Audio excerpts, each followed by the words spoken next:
CGTN, China Global Television Network.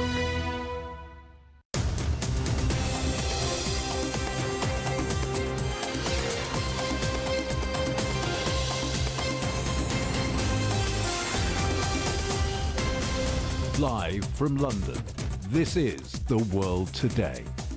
Hello, I'm Jamie Owen. Welcome to the program. Our top stories: US President Joe Biden says he plans to visit Hawaii as the death toll from the state's worst natural disaster reaches 106. Our other headlines: Ukraine's grain ports come under renewed attack from Russia as the Kremlin says it stopped another drone attack on Moscow. A London screening for the World War II story of the sinking of a Japanese ship packed with British prisoners and the role of Chinese fishermen in their rescue. And cheers for England as the Lionesses progress to the World Cup final, defeating Australia in the semi 3-1.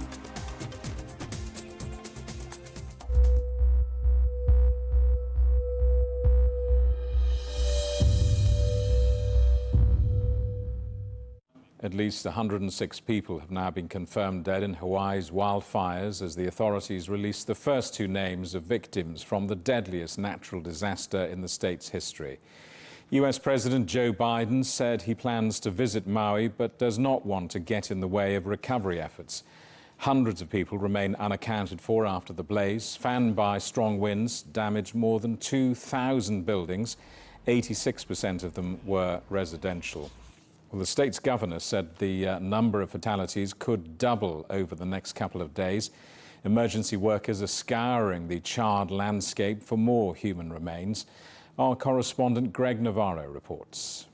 The focus here in Maui remains on the historic town of Lahaina, the town that was virtually destroyed by that very fast-moving fire. Specifically, they continue to comb through what's left of that town, searching for remains of people, hoping to identify people who are still unaccounted for. Initial reports of about 2,000 people missing have now been downgraded to 1,300, thanks in large part to the slow restoration of cellular phone coverage in the area.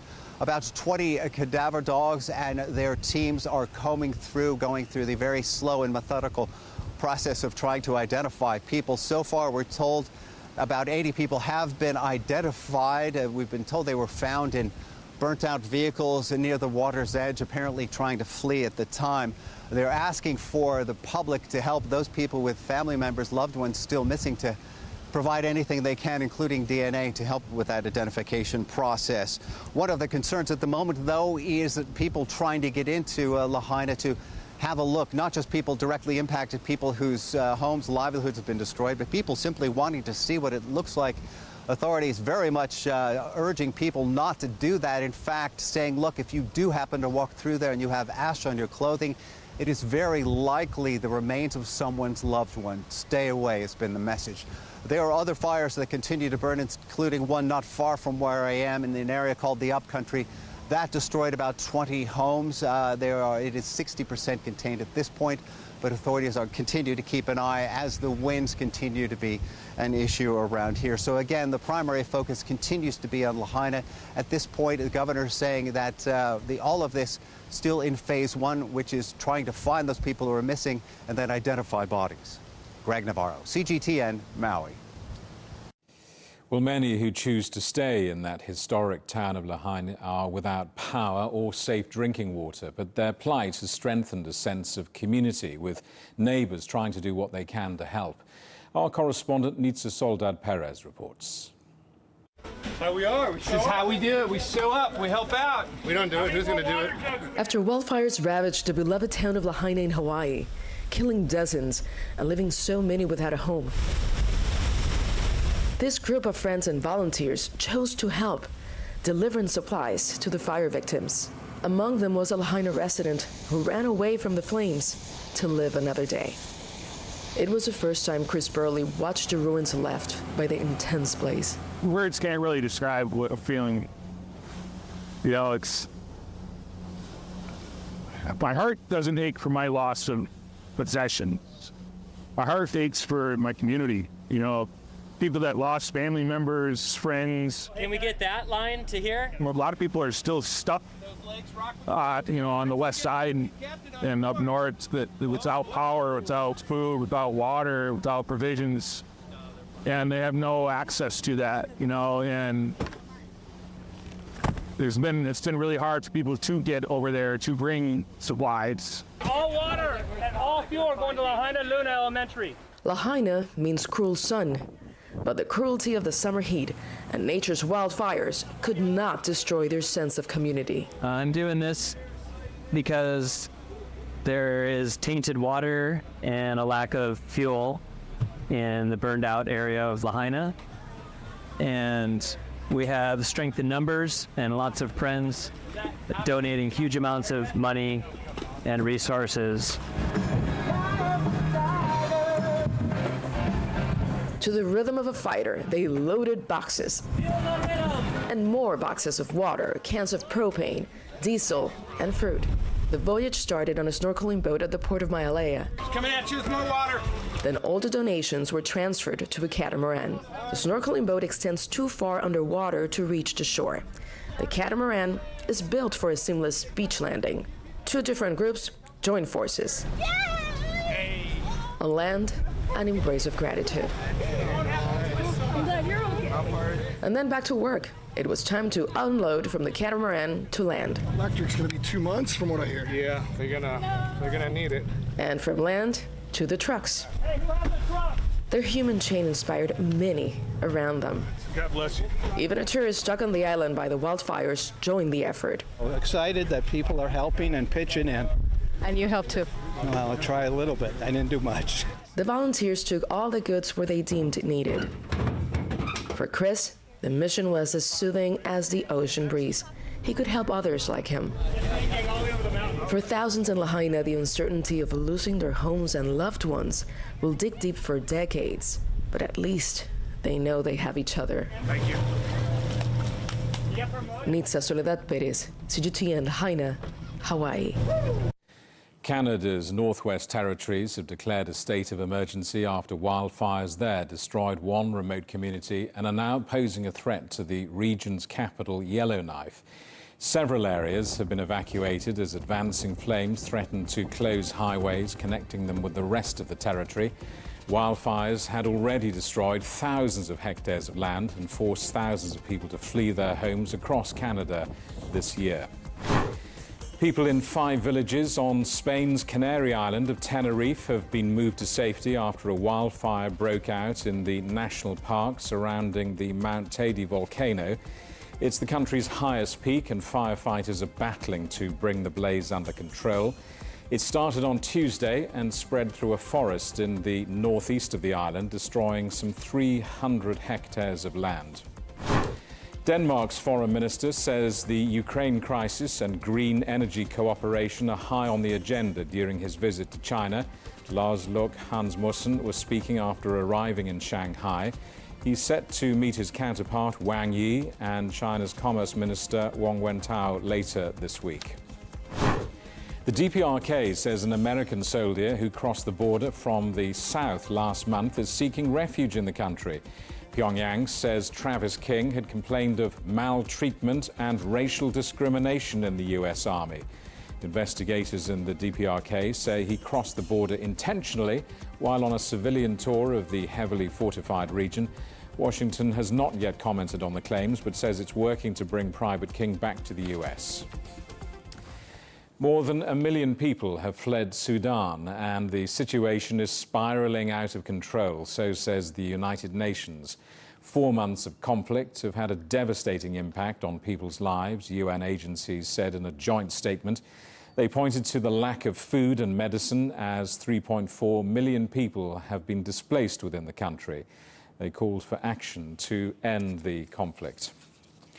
Niger's military says 17 of its soldiers have been killed by armed groups near the border with Burkina Faso. It's the deadliest attack since last month's military coup, whose leaders have cited national security as a reason for deposing the civilian government. Let's talk to our correspondent, Deji Badamosi, in Lagos, in neighbouring Nigeria. Deji, first of all, what more do we know about this attack?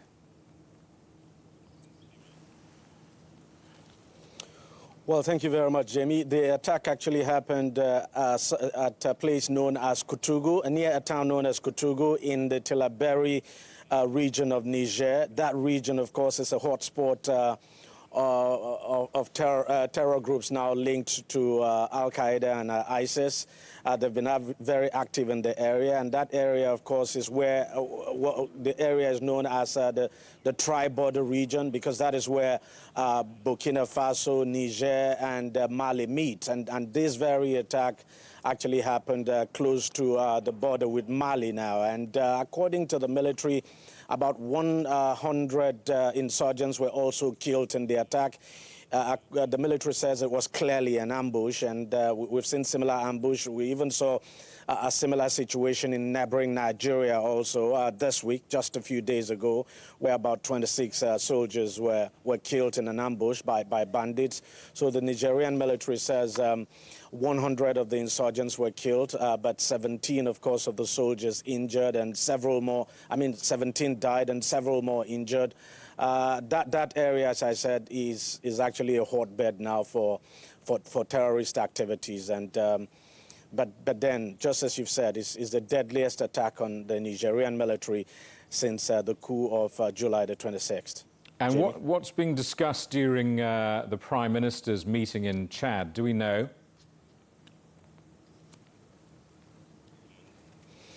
Well, they are not disclosing it. The president of Chad simply said the prime minister brought a message from the military junta in Niger, brought a message to him. So they didn't disclose what was discussed, but obviously this is a sign that the military junta is consolidating its hold on power now and trying to cultivate friendship in the region. We know that Chad, for instance, does not support ECOWAS military intervention in Niger, and we also know that ECOWAS had actually sent the president of Chad now to speak with the military junta there. Remember sometime last month, the president of Chad actually met the head of the military junta, General Tiani, and ousted President Bazoum. But of course, nothing came out of that meeting. So this is, they are not disclosing why, what they discussed at this meeting, but it's obvious that the military junta is, of course, trying to cultivate more friendship in the region, and of course visiting those who support it as well. Deji, thank you for that. Our correspondent Deji Badamose in Lagos in neighboring Nigeria.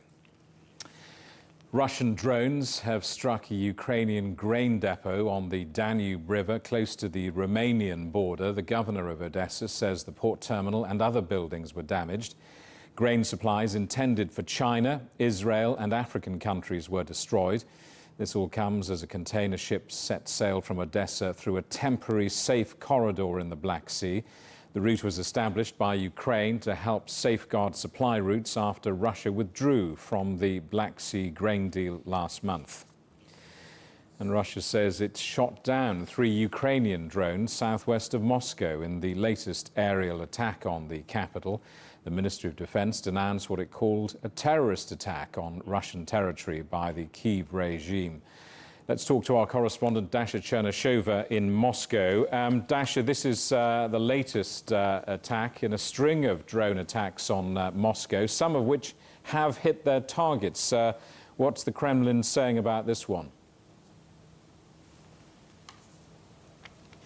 Well, that's right. These drone attacks are certainly presenting a new development and a new dimension of the conflict in Ukraine, with the residents of Moscow now actually being more or less used to waking up to the news of more drones being shot down by the Russian air defense systems as they were approaching the Russian capital or the vicinity of the Moscow region. For instance, Kaluga region, this morning 3 drones have been intercepted there. We also keep hearing on a regular basis about more attempted attacks against the Crimean Peninsula. as well as the shelling in the bordering regions of Bryansk and Belgorod. So certainly that's the new dimension that many in Russia have had to get used to. According to the Kremlin, those are the acts of terrorism, because Moscow says all of those attempted drone attacks against the civilian infrastructure are putting the lives of the civilians at risk. And Moscow says that the Western countries that are sponsoring Kyiv are sponsoring terrorism by this way. We also have heard from Moscow the statements that those are the acts of desperation, because Kyiv, according to Moscow, is failing on the battlefield, with the Russian Minister of Defense, Sergei Shoigu, yesterday saying that the military resource of Ukraine has almost been exhausted. So certainly that's the new dimension for many in Russia, but life continues as usual, and even though the level of anxiety is increasing, it is largely business as usual for many in the Russian capital and other regions of the country as well. Dasha, thank you for that. Our correspondent Dasha Chernyshova in Moscow. You're watching CGTN. Still ahead. Once a global leader in green energy, now a new report claims the UK is slipping behind other major economies.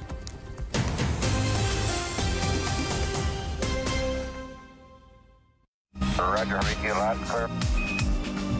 We can try out the wild and crazy ideas. Nothing can stop an idea whose time has come, and this idea is coming. I actually feel quite comfortable in isolation. We should all be very basic when we're trying to save the world. Awesome! We hope it will happen. We have to live in hope. Facing the unknown is always difficult. In a world in turmoil, it's easy to lose orientation.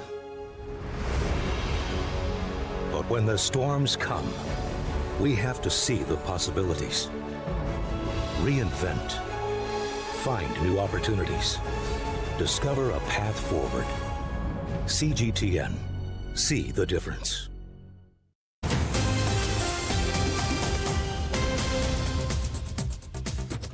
Hello, welcome back. A reminder of our top stories. US President Joe Biden says he plans to visit Hawaii as the death toll from the state's worst natural disaster reaches 106. Our other headlines: Ukraine's grain ports come under renewed attack from Russia as the Kremlin says it stopped another drone attack on Moscow.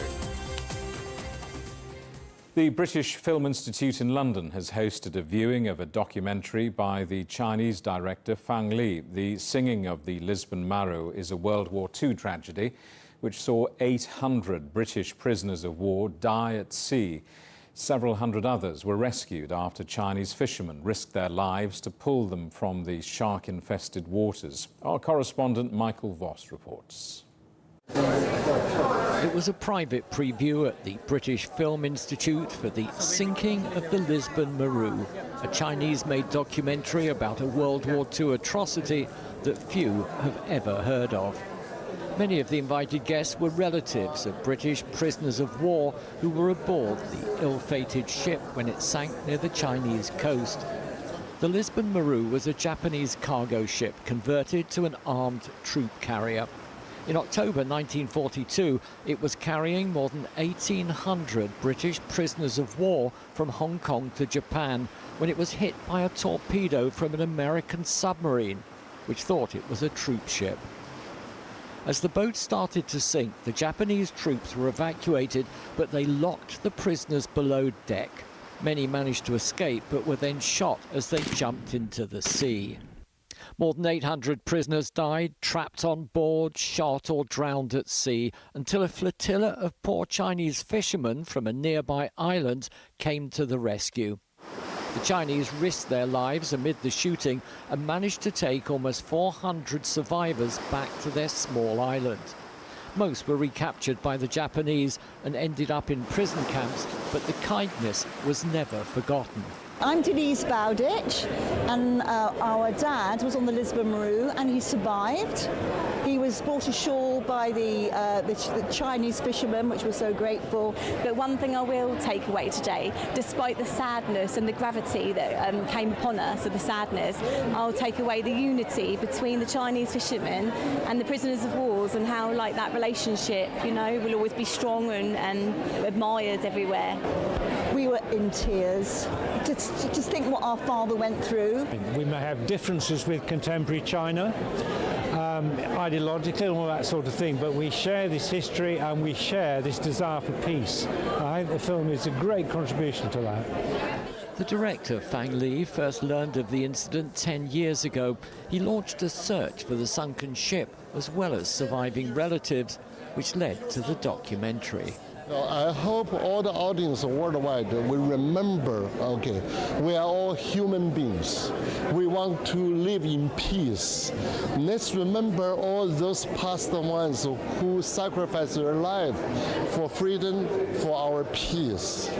The documentary will be taken around the country over the next week, shown at the regimental headquarters of those units who had prisoners aboard the Lisbon Maru. But they're still looking for a British distributor, so the film can go on general release.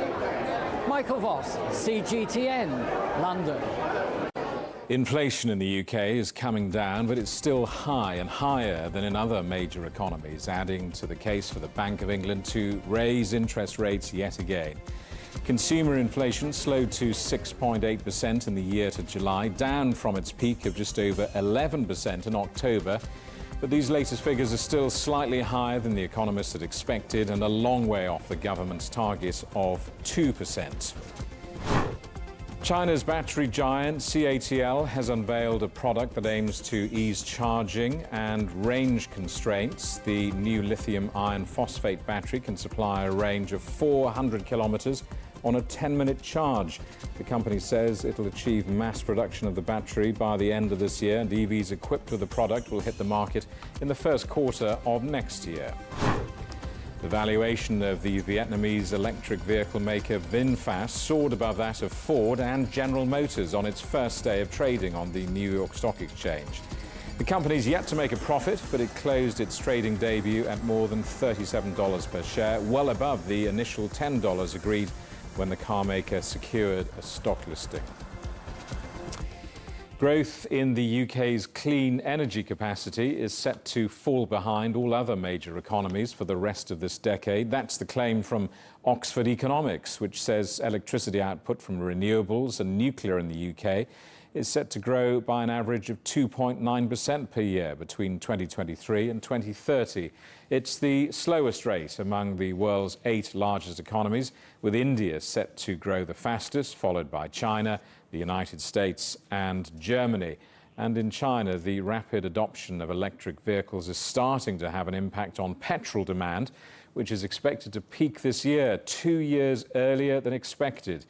Electric vehicles, including plug-in hybrids, made up 28% of all vehicles sold in the first half of 2023. That's up from 22% last year. Well, let's talk to Gaurav Sharma, the independent energy analyst. Welcome back to the programme. Great to see you. First, let's talk about this report on the UK falling behind on green investments. The trade group Energy UK commissioned this study. Is this one of those reports commissioned by the industry body to come up with an unsurprising answer?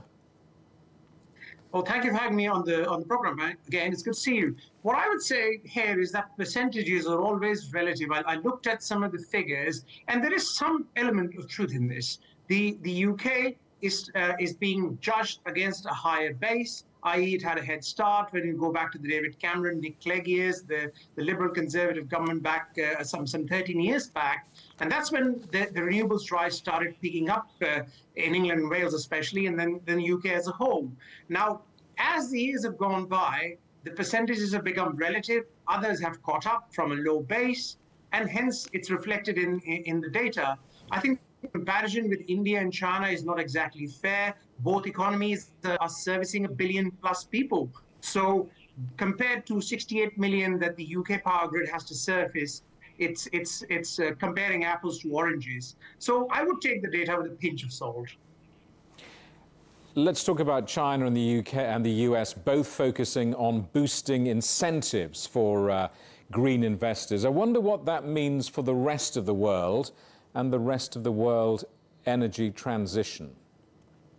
In a nutshell, it's great news. The only thing is that the American plan and the Chinese plan, they're both very different animals. So if you look at the U.S. Inflation Reduction Act, by which they're proceeding ahead, that's more like a political hot potato.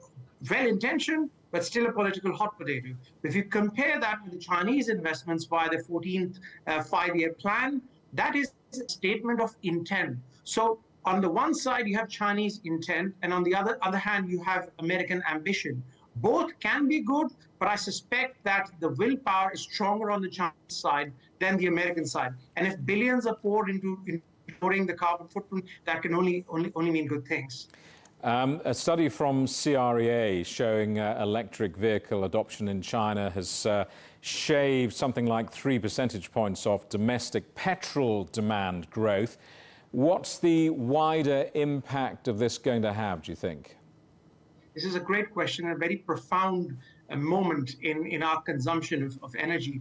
I think this is very, very believable. Why? For the simple reason that if you look at the major metropolitan areas in China, especially Beijing and Shanghai, there has been this concerted move for not just a recent one, but perhaps going back a decade, whereby which first the public transport fleet, the buses are switching from diesel to electric, and in some cases, it's been revolutionary. So there's that. Then, of course, there are incentives of passenger cars and taxis to switch to the EV mode. And I think the trajectory here is firm. It's on an upward curve, whether we're talking heavy vehicles or light vehicles. The one crucial element here is that petrol demand may have peaked, but oil will still play a significant role in the Chinese economy, because while transportation will switch away from ground transportation, especially will switch away from fossil fuels, we are talking aviation and petrochemicals, where there's still a long way to run before we can say bid goodbye to hydrocarbons.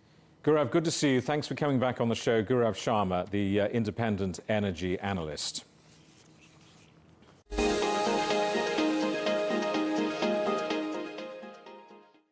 England are into the Women's World Cup final after defeating Australia 3-1. It's the first time since 1966 that an England team has made it through to the last stage. Matilda's fans naturally outnumbered the English support in Sydney, and while Australian Sam Kerr's stellar solar strike cancelled Ella Toon's early goal, the Lionesses proved too good, with Lauren Hemp restoring the lead and Alicia Russo adding a third. England will now face Spain for the championship title on Sunday.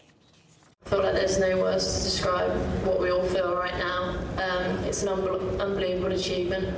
Getting to a World Cup final, it's every kid's dream. But yeah, I mean, like I said, I've got no words. I'm absolutely knackered right now.